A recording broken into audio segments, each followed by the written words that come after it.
안녕하십니까. 세상 읽어주는 남자 이상훈입니다. 오늘은 인텔이 삼성을 왜 따라잡을 수 없는가라는 주제로 한 말씀 드리겠습니다. 파운드리 1강은 TSMC입니다. 삼성이 TSMC를 맹추격하고 있다고는 하지만 아직은 역부족입니다. 최선단 노드인 3나노의 경우는 모든 칩을 죄다 TSMC가 가져가고 있는 상황입니다.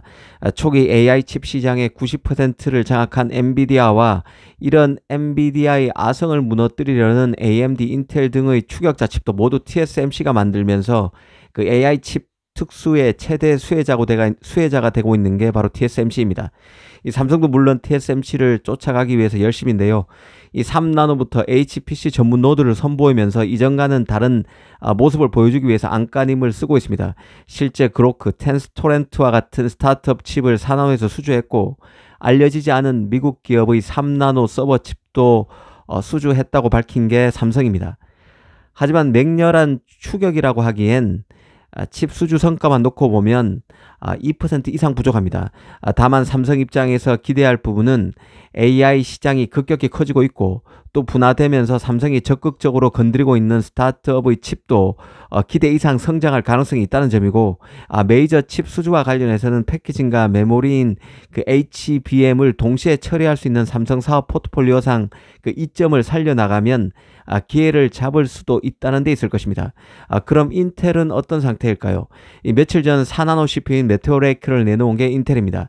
최초의 EUV 공정을 적용한 4나노 CPU가 바로 메테오 레이크인데요. 이 칩은 한 공정에서 한 칩을 다 만드는 게 아닙니다. 부분 칩 다이를 나눠서 프로세서를 만드는데요.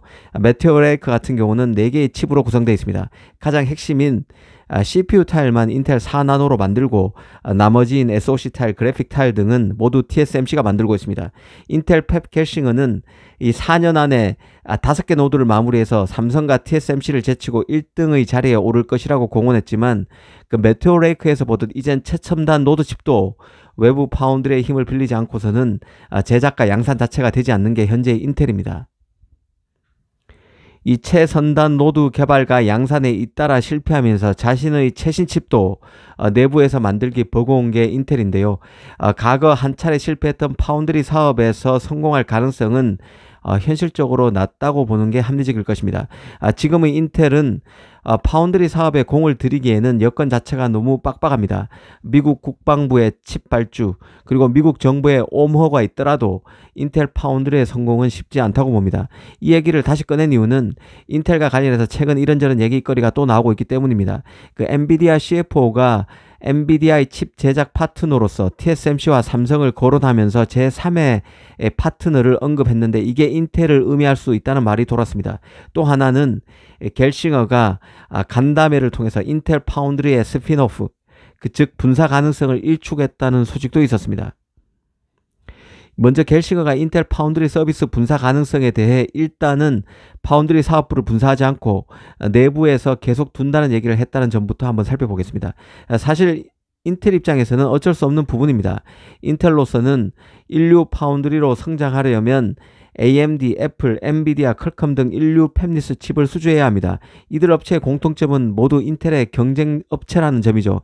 인텔로서는 삼성이 그랬던 것처럼 파운드리를 분사하는 게 이런 고객에게 더 신뢰를 줄 수 있음을 잘 알고 있을 것입니다. 하지만 현재 인텔 파운드리 역량을 놓고 보면 독립해서 생존할 만한 능력은 안 되는 것이죠. 일단 확보한 고객 수가 거의 없습니다. 미국 정부, 즉 간에서 발주하는 칩 정도가 있을 뿐인데요. 시장에서는 미디어텍 칩을 16나노에서 만든다는 얘기도 나왔었지만 아직 공식적으로 확인된 얘기는 아닙니다. 이런 점을 알고 있기에 인텔은 단기에 고객 포트폴리오를 확 늘리는 차원에서 이스라엘의 파운드리인 타워 세미컨덕터를 인수했습니다. 하지만 중국 정부가 결국 M&A 승인을 불허하면서 좌절됐죠. 고객은 없고 팹을 지을 돈도 내부 파운드리에서 독자 마련이 안 되는 상황입니다. 파운드리 독립은 가능하지 않다는 얘기죠. 파운드리 한 해 투자 비용은 연 10조가 훌쩍 넘습니다. 이는 삼성에게도 그대로 적용되는 얘기입니다. 인텔이 파운드리에서만큼은 사실상 삼성의 궤도를 따라간다고 보시면 될 것 같습니다.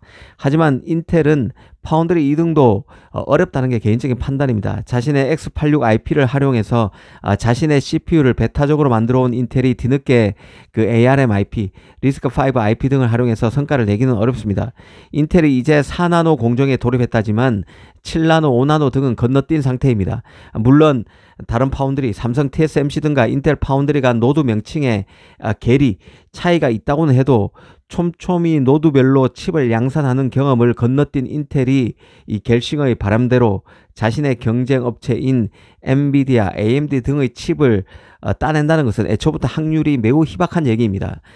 겔싱으로서는 반도체가 국가 전략 자산이 된 현실, 그리고 칩을 서구권에서도 만들어야 한다는 미국 내부의 바람 등을 활용해야 한다는 판단으로 파운드리의 재진출을 선언했습니다.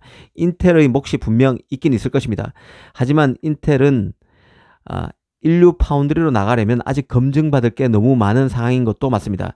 인텔은 이번 그 메테오로이크 CPU와 관련해서도 이 칩이 아일랜드에서 양산된다는 점을 지적하면서 이는 서구의 승리라고 말했던 인물인데요. 인텔 입장에서는 지금 자꾸 아시아와 서구를 이분법적으로 나누는 게 유리한 상황입니다. 보조금을 더 타내기 위해서도 그렇고 자신의 경쟁 업체 파운드리에게 보조금을 덜 주기 위해서도 그렇습니다. 다만 현재의 인텔 역량을 감안하면 인류 파운드리로 나가기 위해서는 아직 거쳐야 할 문턱이 너무나 높은 게 사실입니다. 이번에는 그 엔비디아 CFO 발언을 한번 보겠습니다. 이 엔비디아 임원은 최근 UBS 컨퍼런스에서 인텔 파운드리를 제3의 옵션으로 열어두고 있는 듯한 언급을 했습니다. 그는 TSMC는 훌륭한 파트너고 삼성은 제조 파트너로 여전히 활용하고 있다고 언급했습니다. 그리고 엔비디아는 제3의 옵션에도 항시 문을 열어두고 있다고 언급했습니다. 일단 그 TSMC를 훌륭한 파트너로 묘사하고 삼성은 8나노를 통해서 암피어 GPU를 만들고 있음을 시사하면서 여전히 활용하고 있다고 언급했습니다. 엔비디아가 듀얼 파운드리 전략을 구사하고 있음을 강조한 셈이죠. 지금 이 시점에서 이런 발언이 나오는 데는 AI 칩의 인기로 생산 캐파 확보가 쉽지 않은 점, 그리고 패키징 용량은 이미 부족한 상황이라는 점, 그리고 마지막으로 삼성으로부터 곧 HBM3를 납품받게 되는 점 등이 두루 감안됐을 것으로 봅니다.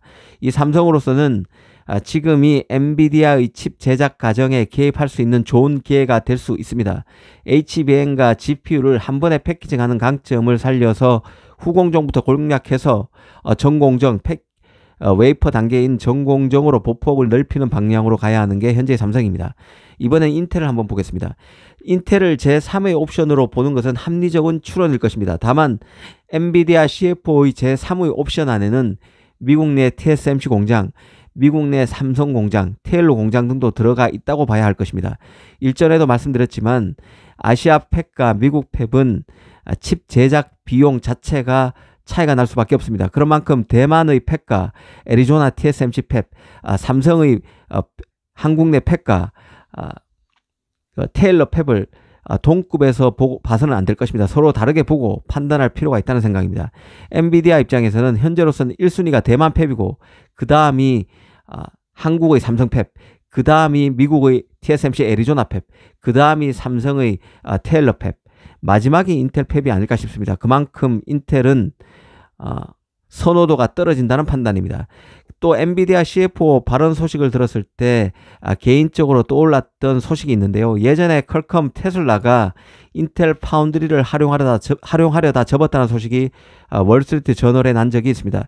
당시 이유가 눈에 띄었는데요. 이 퀄컴의 경우는 인텔이 자신이 요구하는 수준을 맞춰주지 못하는 데 실망했다는 얘기가 나왔고, 테슬라도 삼성 TSMC로부터는 제공받을 수 있었던 설계와 관련한 도움을 인텔이 충족시켜주지 못하는 데 대한 실망감을 드러냈다는 배경이 소개됐었습니다. 인텔의 직접적 경쟁자가 아닌 테슬라와 경쟁은 하더라도 경합도가 상대적으로 가장 낮은 편인 퀄컴이 다 인텔을 외면했습니다. 그런데 엔비디아, AMD, 애플이 인텔을 활용할까요? 그 가능성은 굉장히 낮다는 판단입니다. 칩이 국가 전략 물자라고 해도 미국이 중국이 아닌 이상 이런 팹리스들이 인텔의 칩을 맡길 가능성은, 자발적으로 맡길 가능성은 매우 희박하다고 보는 게 합리적일 것입니다. 오늘은 인텔 파운드리 관련 소식을 이래저래 한번 생각해 봤습니다. 감사합니다.